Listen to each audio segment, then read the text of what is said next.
Well, the president's auto task force visiting Detroit today. GM and Chrysler now asking for tens of billions more in taxpayer cash. My next guest says, skip the bailouts and just let them fail. Senator Richard Shelby, a Republican from Alabama. They're likely not going to do that, Senator. So what happens if they continue to pour good money into this? Well, I think it's down a rat hole, but I'm not wanting them to fail any more than they've already failed. I think that they could go into Chapter 11 and come out, if they do it right, and a much stronger company and save a lot of jobs. They would slim down, they would be viable in the future, but at the rate they're going, if they pump money into them with this corporate model, with the UAW helping run the company as they're doing, it will be run into the ground. It will be a subsidy that will probably never end, and we've got problems. You've got to say no sometime, and if a company has a failed corporate model, they will continue to fail. All right, but what if the economic model is bad? We just mentioned earlier in our broadcast, Senator, that your colleague, Senator Specter of Pennsylvania, said we're likely headed into a depression. Do you agree with that? I don't believe we're going into a depression, but I do believe we've got some tough economic times. But this will not improve the working model of GM or Chrysler and perhaps even Ford down the road. They have failed to do it themselves. They have lost billions and billions of dollars, and I believe that now they will be poised to lose billions and billions and billions of the taxpayers' money, and there's no end to the subsidy.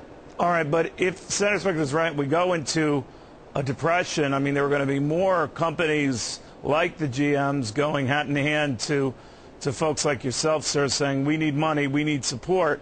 What does Washington do then?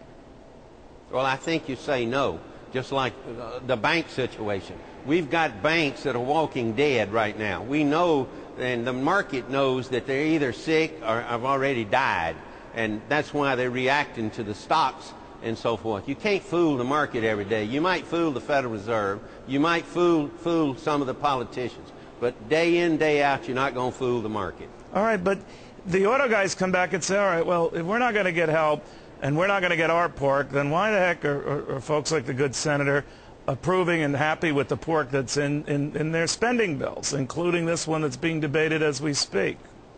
Well, I'm going to tell you this. I opposed TARP. That was one of the biggest earmarks, and it has not worked to the banks, and no transparency, $700 billion. I oppose the stimulus, $800 billion. That's $1.5 trillion. Some of the people, both in my party and the Democrat Party, they're now saying, oh, we're against the omnibus spending 9 appropriations bill, but they weren't against the biggest bailout in history. I see a lot of inconsistency there. But, you know, a lot of people, with all due respect, are seeing inconsistencies on the part of Republicans themselves who bemoan government waste and pork, but were responsible for better than 4,000 pieces of it in this spending measure.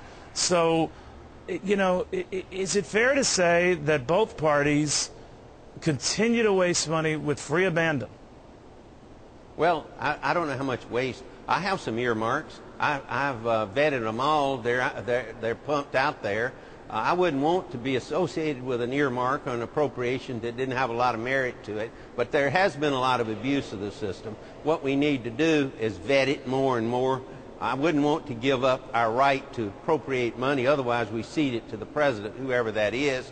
If people want to do that, that's up to them. But on the other hand, any earmark you have, it ought to have merit, or we shouldn't do it. All right. Senator, let's get you back real soon. Good having you.